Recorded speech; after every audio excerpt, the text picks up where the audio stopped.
Hello बच्चों, इस video में हम लोग क्लास 11th केमिस्ट्री के अध्याय 1 रसायन विज्ञान की मूल अवधारणाएं में एक नया टॉपिक पढ़ने वाले हैं जो कि है सीमांत अभिकर्मक लिमिटिंग रीजेंट। तो चलिए शुरू करते हैं। और हाँ, अगर चैनल को सब्सक्राइब नहीं किया तो प्लीज़ स्टडी घर चैनल को सब्सक्राइब कर लें और बेल आइकन को प्रेस कर दें। तो चलिए शुरू करते हैं। देखिए, सीमांत अभिकर्मक क्या होता है, लिमिटिंग रीजेंट क्या होता है। जब कोई अभिक्रिया हो रही है तो उसमें अभिकारक होते हैं। जैसे हमने मान लिया ए और बी अभिकारक हैं और दोनों अभिक्रिया करके एक उत्पाद बना रहे हैं, प्रोडक्ट बना रहे हैं सी। तो दो रीजेंट यानी अभिकारक हमारे क्या हो गए, ए और बी, जिनको रिएक्टेंट बोलते हैं, और इनसे प्रोडक्ट बनना है सी। तो जब कोई अभिकारक या जब अभिकारक आपस में क्रिया करके उत्पाद बना रहे होते हैं तो संतुलित रासायनिक समीकरण हम जब लिखते हैं, क्या लिखते हैं, संतुलित रासायनिक समीकरण, तब उससे एग्जैक्ट पता चलता है कि अभिकारक की कितनी कितनी मात्रा आवश्यक है। तो अगर ये संतुलित रासायनिक समीकरण मान लिया ए बी गिव्स आउट सी है और हम ये मान लें कि ए का 10 ग्राम की ज़रूरत है, बी के 5 ग्राम से रिएक्शन करने के लिए, सिर्फ ये डाटा लिया गया है समझने के लिए, ठीक है। और मान लिया इससे हमारा 15 ग्राम सी बन रहा है। अगर एक ऐसा सिर्फ आंकड़ा ले लिया समझने के लिए, तो अगर संतुलित रासायनिक समीकरण ये कहता है कि ए का 10 ग्राम बी के 5 ग्राम से अभिक्रिया करके सी का 15 ग्राम बनाएगा, तो अगर इसमें कोई अभिकारक इस मात्रा से कम मात्रा में लिया गया हो और दूसरा वाला या तो इतना ही हो या फिर इससे ज़्यादा हो गया हो, तो जो निश्चित मात्रा से कम रहेगा वो जल्दी समाप्त हो जाएगा और अभिक्रिया वहीं पर रुक जाएगी। तो उस अभिकारक को हम लोग सीमांत अभिकर्मक कहते हैं, जो संतुलित रासायनिक अभिक्रिया के अनुसार आवश्यक निश्चित मात्रा से कम मात्रा में लिया गया होता है, ठीक है। तो यहाँ 10 ग्राम 5 ग्राम मिलकर के 15 ग्राम बना रहे हैं। अगर हम कह दें कि ए का हमने 12 ग्राम लिया है और बी का 4 ग्राम लिया है, बी का क्या लिया है, 4 ग्राम लिया है, तो इसमें इसमें सीमांत अभिकर्मक कौन है, तो हमारा आंसर हो जाएगा ये बी, क्योंकि इसकी जो मात्रा है वह निश्चित मात्रा से क्या है, कम है। तो ये हो जाएगा सीमांत अभिकर्मक, ठीक है। तो ये समझाने के लिए था, इसको लिखना नहीं है, इसको हटा दें। अब देखिए, अभिक्रिया के दौरान कितना उत्पाद बनेगा यह निर्भर करता है सीमांत अभिकर्मक की मात्रा पर। यानी जो सीमांत अभिकर्मक होगा वह उत्पाद की मात्रा को निर्धारित करता है। उत्पाद की मात्रा सीमांत अभिकर्मक पर निर्भर करती है। सीमांत अभिकर्मक पर निर्भर करती है कि वो कितना है, ठीक है, इसकी मात्रा पर निर्भर करती है। उत्पाद की मात्रा किस पर निर्भर करेगी, सीमांत अभिकर्मक की मात्रा पर निर्भर करती है।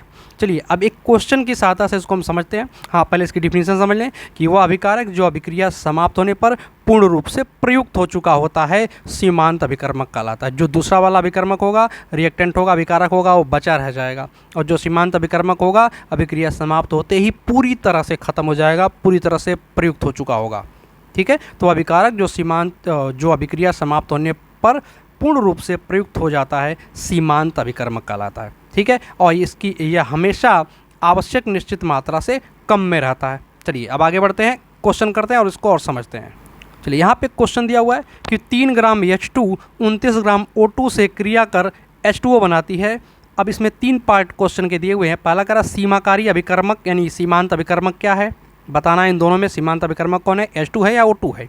फिर बनने वाले जल की अधिकतम मात्रा कितनी है, जो H2O बनेगा उसकी मात्रा बतानी है। और अभिकारक जो अनाभिकृत रह जाता है यानी अभिक्रिया समाप्त होने के बाद बच जाता है, उसकी मात्रा भी बतानी है कि कितनी बचेगी, ठीक है। चलिए क्वेश्चन शुरू करते हैं हम लोग।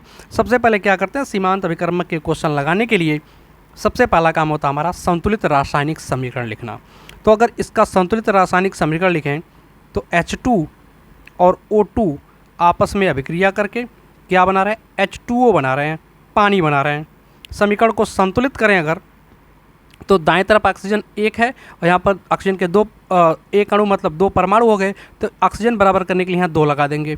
और जैसे ही 2 लगाएंगे हाइड्रोजन के परमाणुओं की संख्या दाएं तरफ 4 हो जाएगी और इसको 4 करने के लिए यहाँ पर 2 लगा देंगे। तो यहाँ भी हाइड्रोजन के परमाणु 4 हो गए, यहाँ भी 4 हो गए, यहाँ ऑक्सीजन के 2, यहाँ ऑक्सीजन के 2, पूरी तरह से अभिक्रिया संतुलित हो गई। अब ये संतुलित रासायनिक समीकरण हो गया। अब ये संतुलित रासायनिक समीकरण ये बता रहा है कि अगर हाइड्रोजन के H2 गैस के 2 अणु ऑक्सीजन के 1 अणु से विक्रिया करेंगे तो H2O का 2 अणु बनेगा। ठीक है, अब इसको मोल के रूप में भी लिख सकते हैं कि अगर H2 का 2 मोल होगा तो ऑक्सीजन के 1 मोल की ज़रूरत होगी, और जब H2 का 2 मोल O2 के 1 मोल से विक्रिया करेगा तो H2O का 2 मोल बनेगा। इसका मतलब यहाँ पे H2 के कितने मोल होंगे? 2 मोल। H2 के हम 2 मोल ले रहे हैं। ऑक्सीजन के कितने मोल लेने पड़ेंगे? फिर 1 मोल, क्योंकि इसके आगे क्या लिखा है? कुछ नहीं लिखा, मतलब 1, और यहाँ पर 2 लिखा है। इसका मतलब H2O के कितने मोल बनेंगे? 2 मोल। यानी 2 मोल H2 1 मोल O2 से विक्रिया करके 2 मोल H2O का निर्माण करता है। अब इसको हम ग्राम में बदलेंगे। 2 मोल को ग्राम में बदलें तो देखें 2 मोल को द्रव्यमान में कैसे बदलेंगे? इसके लिए हम क्या करेंगे? अणुभार से गुणा कर देंगे। किससे गुणा कर देंगे? अणुभार से। तो हमें पता चल जाएगा कितना द्रव्यमान है, क्योंकि मोलर द्रव्यमान का मतलब क्या होता है? 1 मोल का जो द्रव्यमान होता है उसे मोलर द्रव्यमान कहते हैं, जिसको हम अणुभार नाम से भी जानते हैं। तो यहाँ पे क्या करना है? 2 मोल को अगर द्रव्यमान में बदलना है, ग्राम में बदलना है, तो हम क्या करेंगे? अणुभार से गुणा कर देंगे। अब H2O का अणुभार कितना होता है? तो हाइड्रोजन के 1 परमाणु का परमाणु भार 1 होता है। अब इसके अंदर 2 परमाणु जुड़े हुए हैं तो 2 परमाणु का 1 और 1 2 हो जाएगा। यानी H2 अणु का, हाइड्रोजन गैस का अणु का जो अणुभार होगा वो 2 होता है, और 2 मोल हैं तो 2 गुणे 2, 2 गुणे 2 यानी कितना हो जाएगा? 4 ग्राम ही आ जाएगा। कितना आ जाएगा? 4 ग्राम। 4 ग्राम। यानी अगर हाइड्रोजन का 4 ग्राम ले रहे हैं तो ऑक्सीजन के कितने ग्राम लेने पड़ेंगे? इसका बदलते हैं तो देखें, ऑक्सीजन का परमाणु भार होता है 16। ऑक्सीजन का कितना होता है? परमाणु भार 16, और ऑक्सीजन में 2 परमाणु हैं, O2 है, तो 16 16 32, यानी अणुभार कितना हो गया? 32। तो 1 मोल का 32 कितना हो गया? 1 मोल मतलब 32 ग्राम। यहाँ पे कितने ग्राम है? 32 ग्राम। 1 मोल का मतलब क्या हो गया? 32 ग्राम। ऐसे ही अगर 2 को बदलें, 2 मोल को बदलें तो देखें H2O का निकालना है तो हाइड्रोजन का 1 होता है, H2 का 2 हो जाएगा, एक H का 1, दूसरे H का 1, 1 1 2, और ऑक्सीजन का होता है 16, तो 16 और 2 18। कितना हो गया अणुभार? H2O का अणुभार हो गया 18। अब 2 मोल हैं तो 18 दूनी 36, 18 दूनी 36, 2 गुणे 18 यानी कि 36 ग्राम। कितना हो जाएगा? 36 ग्राम। क्या हो गया? 36 ग्राम हो गया। इसका मतलब 4 ग्राम H2 32 ग्राम ऑक्सीजन से विक्रिया करता है और 36 ग्राम H2O बनाता है। बात समझ में आ गया? चलिए अब इसको हम लोग क्या करते हैं? इसको लिखते हैं। चलिए इसको लिखते हैं। अब हम क्या लिखेंगे? देखें, 4 ग्राम H2 अभिक्रिया करता है। 4 ग्राम H2 अभिक्रिया करता है। किससे करता है? बराबर 32 ग्राम O2 से। 32 ग्राम O2 से 32 ग्राम ऑक्सीजन से करता है। तो बताइए 1 ग्राम H2 कितने ग्राम O2 से अभिक्रिया करेगा? 1 ग्राम H2 अभिक्रिया करेगा या करता है बराबर, तब होगा 32/4। 1 का निकालने के लिए क्या करते हैं? भाग कर देते हैं। जो बाईं तरफ वाला ला के दाईं तरफ वाले में भाग कर देंगे तो 32/4 यानी 8 ग्राम। 32/4 बराबर कितना आ गया? 8, 4 × 32, 8 ग्राम O2 से किससे अभिक्रिया करेगा? 8 ग्राम ऑक्सीजन से। अब क्वेश्चन में कितने ग्राम H2 दिया है? तो क्वेश्चन पढ़ें तो वहाँ पे दिया 3 ग्राम H2। कितने ग्राम दिया है? 3 ग्राम H2 दिया है। तो अब 3 ग्राम के लिए निकालेंगे कि 3 ग्राम H2 अभिक्रिया करता है बराबर, तो 1 ग्राम का अगर 8 ग्राम से हो रहा है तो 3 ग्राम का कितने से होगा? गुणा कर देंगे एक वाले में, तो 3/24 यानी कितने ग्राम से? 24 ग्राम O2 से। देखिए अब 3 ग्राम अगर H2 है तो उसके लिए 24 ग्राम O2 चाहिए। 3 ग्राम के लिए 24 ग्राम चाहिए। ये हमारा संतुलित रासायनिक समीकरण बता रहा है। और क्वेश्चन में क्या करा है? 3 ग्राम H2 और 29 ग्राम O2। 3 ग्राम H2 के साथ 24 ग्राम O2 की ज़रूरत है और 29 ग्राम लिया हुआ है, मतलब वो ज़्यादा है, ऑक्सीजन ज़्यादा है। तो अभिक्रिया जब होगी तो 3 ग्राम H2 खत्म हो जाएगा, 24 ग्राम O2 के साथ अभिक्रिया कर लेगा, 5 ग्राम O2 बचा रह जाएगा। तो सीमांत अभिकर्मक कौन हो गया इसमें? 3 ग्राम यानी H2। सीमांत अभिकर्मक कौन हो गया? H2 हो गया, क्योंकि ये पहले ख़त्म हो जाएगा। तो पहला क्वेश्चन करा सीमाकारी अभिकर्मक क्या है? तो पहले क्वेश्चन में क्या लिखेंगे? अभिक्रिया पूर्ण होने पर सबसे पहले कौन ख़त्म होगा? H2 ख़त्म होगा। तो यहाँ पर जो सीमांत अभिकर्मक है वो कौन हो गया? सीमांत अभिकर्मक यहाँ पर कौन है? अभिकर्मक H2 है। सीमांत अभिकर्मक क्या है? H2 है। इस क्वेश्चन में सीमांत अभिकर्मक कौन है? H2 है। पहला पार्ट हो गया। दूसरा पार्ट ये कह रहा है कि बनने वाले जल की अधिकतम मात्रा कितनी है? बनने वाले जल की अधिकतम मात्रा कितनी है? तो अब सीमांत अभिकर्मक ही निर्धारित करेगा कि कितना उत्पाद बन सकता है, क्योंकि वही अभिक्रिया उतनी ही अभिक्रिया होगी जितनी उसकी मात्रा है, उसके बाद अभिक्रिया रुक जाएगा। तो हम देखेंगे कि 3 ग्राम जो H2 है वो कितना H2O बना सकता है, सीमांत अभिकर्मक से निकालना है। तो चलिए पहले संतुलित रासायनिक समीकरण के पास आते हैं। तो 4 ग्राम जो H2 है वो 36 ग्राम H2O बनाएगा। 4 ग्राम से कितना बन सकता है? 36 ग्राम। तो हम ऐसे लिखेंगे 4 ग्राम H2 से प्राप्त H2O बराबर कितना? 36 ग्राम। तो बताइए 1 ग्राम से कितना बनेगा? 1 ग्राम H2 से प्राप्त H2O बराबर 36/4 यानी कि 9 ग्राम। कितना मिल सकता है? 9 ग्राम मिलेगा। तो H2 है कितना टोटल? 3 ग्राम है। तो 3 ग्राम H2 से प्राप्त H2O अगर निकाल लें तो कितना होगा? 1 ग्राम से 9 ग्राम, तो 3 ग्राम से 9 गुणे 3 यानी कि 27 ग्राम। कितना आ जाएगा? 27 ग्राम। यानी इस क्वेश्चन में मैक्सिमम जो हमारा H2O प्राप्त होगा वो 27 ग्राम H2O प्राप्त होगा। मतलब कितना लिख सकते हैं? 27 ग्राम H2O प्राप्त होगा। ये हमारा सेकेंड पार्ट हो गया क्वेश्चन का। चलिए इसी तरह से अब थर्ड पार्ट पे आते हैं, तीसरे पार्ट पर। तीसरा पार्ट क्या कर रहा है? अभिकारक जो अनाभिकृत रह जाता है की मात्रा ज्ञात कीजिए। यानी वो अभिकारक यानी O2 जो बचा रह जाएगा। ठीक है, तो क्वेश्चन में O2 लिया कितना था? 29 ग्राम लिया था, और यहाँ पर 3 ग्राम H2 के साथ 24 ग्राम ही ऑक्सीजन अभिक्रिया करेगा, तो 5 ग्राम बचा रह गया। तो बचा हुआ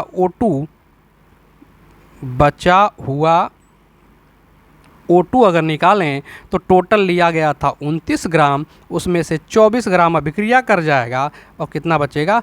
5 ग्राम शेष बचा रह जाएगा। तो बचा हुआ अभिकर्मक O2 है जो कितना बचेगा? 5 ग्राम बचेगा। तो इस तरह से इसके हमने तीनों क्वेश्चन सॉल्व कर लिए। चलिए अब बढ़ते हैं अगले क्वेश्चन की तरफ। चलिए अगला क्वेश्चन है कि 50 ग्राम नाइट्रोजन और 8 ग्राम नाइट्रोजन को मिलाकर अमोनिया यानी NH3 प्राप्त की गई है। सीमांत अभिकर्मक कौन सा है और बनी हुई NH3 की मात्रा की गणना कीजिए। तो पहला काम हमें क्या चाहिए? इसका संतुलित रासायनिक समीकरण चाहिए। तो N2 यानी नाइट्रोजन फिर H2 यानी हाइड्रोजन दोनों अभिक्रिया करके बना रहे हैं NH3 यानी अमोनिया बना रहे हैं। समीकरण को संतुलित करना होगा। देखिए बाएं तरफ 2 नाइट्रोजन के परमाणु हो गए, तो यहाँ पे 2 लगाना पड़ेगा।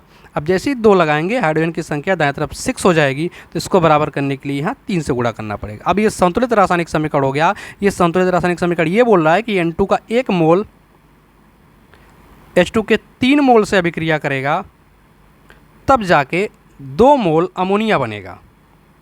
अब इसको अगर ग्राम में बदलें तो अणुभार से गुणा करना पड़ेगा। अब नाइट्रोजन का अणुभार कितना होता है? तो नाइट्रोजन के 1 परमाणु का परमाणु भार 14 होता है, और 2 परमाणु हो गए तब अणु बना है, तो 14 14 28, तो 1 गुणे 28 यानी ये टोटल आ जाएगा 28 ग्राम।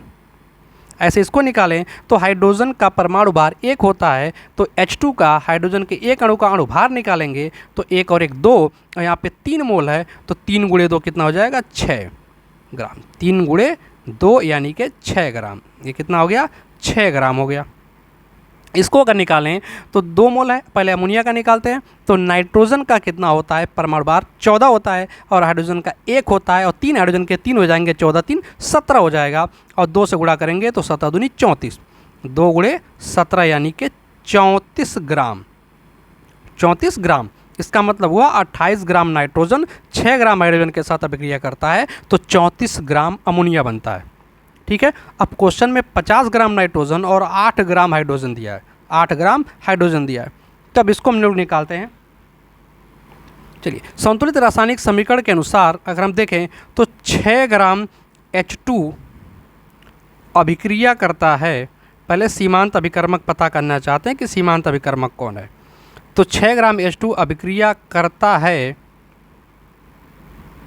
किससे करता है? बराबर 28 ग्राम N2 से, 28 ग्राम नाइट्रोजन से।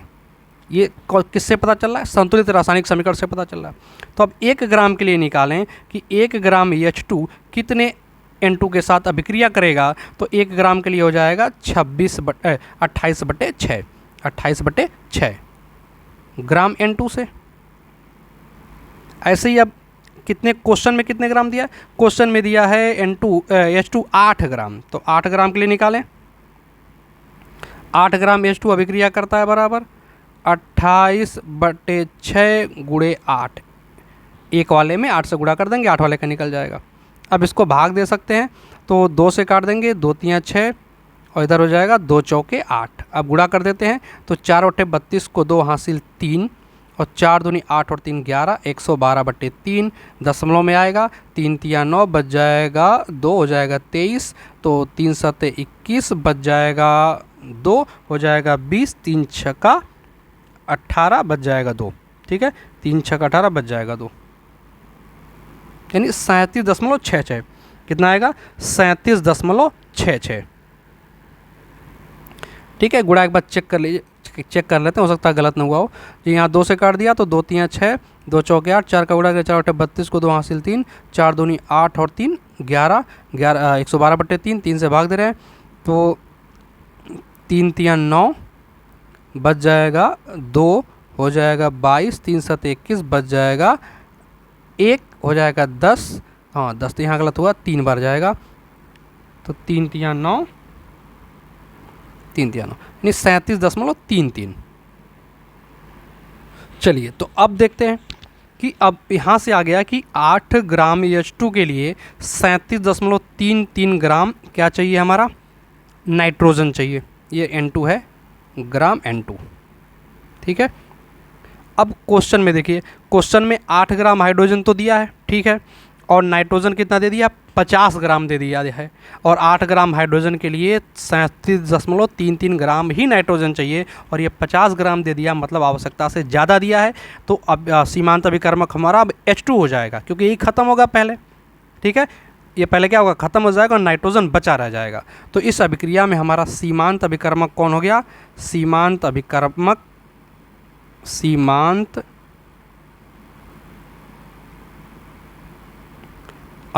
कौन है? यहाँ पर H2 है। हाइड्रोजन हमारा सीमांत अभिकर्मक हो गया। एक आंसर मिल गया। फिर कह रहा बनी हुई NH3 की मात्रा की गणना कीजिए। अब सीमांत अभिकर्मक ही निर्धारित करेगा कि अमोनिया कितना बनेगा। तो चलिए अब आते हैं अपने संतुलित रासायनिक समीकरण पर। तो यहाँ पे दिख रहा है कि जो हमारा 6 ग्राम H2 है उससे 34 ग्राम अमोनिया प्राप्त होगा। तो 6 ग्राम H2 से प्राप्त अमोनिया बराबर है 34 ग्राम। तो बताइए 1 ग्राम से कितना मिलेगा? 1 ग्राम H2 से प्राप्त अमोनिया तो हो जाएगा 34/6। तो कितने ग्राम हाइड्रोजन हमारे पास है? टोटल 8 ग्राम लिया गया है। तो 8 ग्राम H2 से प्राप्त करेंगे कि 8 ग्राम H2 से कितना अमोनिया मिलेगा? तो 34/6 गुणे 8, 34/6 गुणे 8, 34/6 गुणे 8। चलिए अब इसका गुणा करेंगे, इसको हल करेंगे। तो 2 3 6, 2 चौके 8, ऊपर गुणा कर लेते हैं। 4 चौक 16 को 6 हासिल 1, 4 3 12, 1 13, 136/3। यहाँ हो जाएगा 3 चौके 12, बचेगा 1 और 3 5 15, बच जाएगा 1, हो जाएगा 10, 3 3 9, यानी 45.33 ग्राम, 45.33 ग्राम आएगा। यानी प्राप्त अमोनिया 45.33 ग्राम होगा। तो इस तरह से हम सीमांत अभिकर्मक पहचान सकते हैं और उसकी सहायता से अभिकारक की मात्रा को कैलकुलेट कर सकते हैं। तो आज के वीडियो में फिर इतना ही। मिलते हैं नए वीडियो में नए टॉपिक के साथ। तब तक के लिए चैनल को सब्सक्राइब जरूर कर लें और वीडियोज़ को प्लीज़ देखते रहें।